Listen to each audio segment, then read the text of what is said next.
like a Hellcat.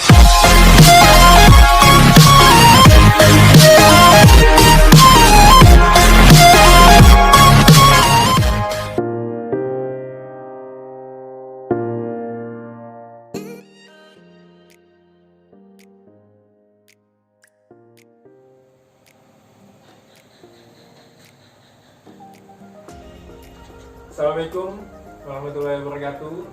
Waalaikumsalam. Selamat pagi anak-anak sekalian. Selamat pagi Pak. Oke, sebelum kita mulai pelajaran pada pagi hari ini, silakan ketua kelas untuk memimpin doanya. Berdoa dimulai.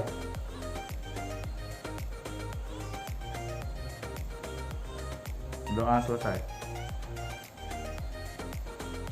Baik anak-anak, sebelum kita memasuki materi pada pagi hari ini, Bapak mengabsen kalian terlebih dahulu. Ketua kelas ada yang tidak hadir hari ini? Hadir semua Pak. Ya, hadir semua. Ini termasuk kelas teladan karena hadir terus orangnya. Oke anak-anak sekalian, jadi pada pagi hari ini kita akan membahas tentang materi hukum Newton. Nah, jadi hukum Newton ini terbagi menjadi 3 bagian. Yang pertama itu hukum Newton 1, yang kedua hukum Newton 2, dan yang ketiga itu hukum Newton 3.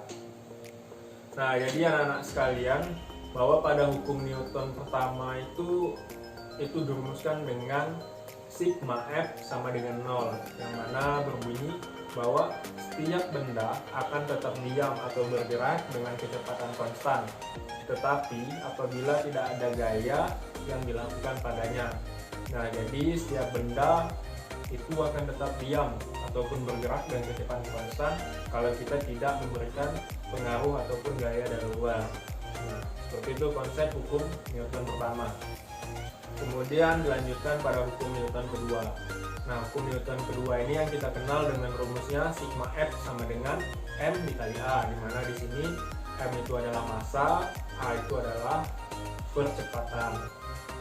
Nah, jadi di hukum Newton kedua ini berbunyi percepatan suatu benda itu sebanding dengan resultan gaya yang bekerja dan berbanding terbalik dengan massanya.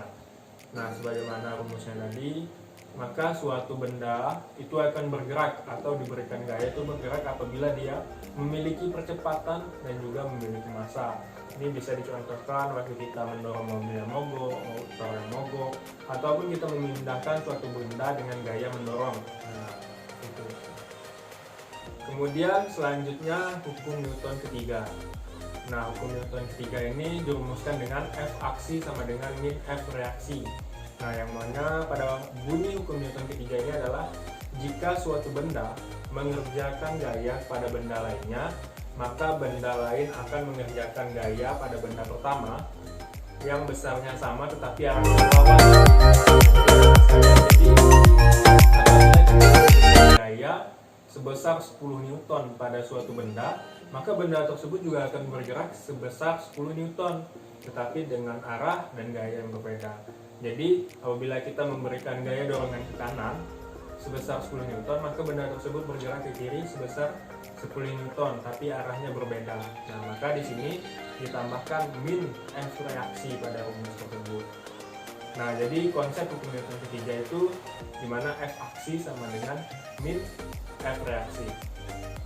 Nah, anak-anak sekalian, jadi untuk materi hukum Newton ini dia membahas tentang massa, gaya, dan juga percepatan, dan juga aksi dan reaksi.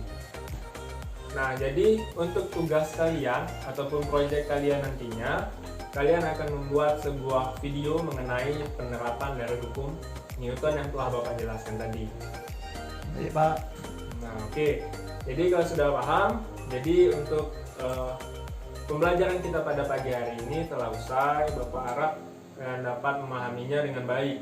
Nah, Bapak akhiri dengan wassalamualaikum warahmatullahi wabarakatuh. Waalaikumsalam warahmatullahi wabarakatuh.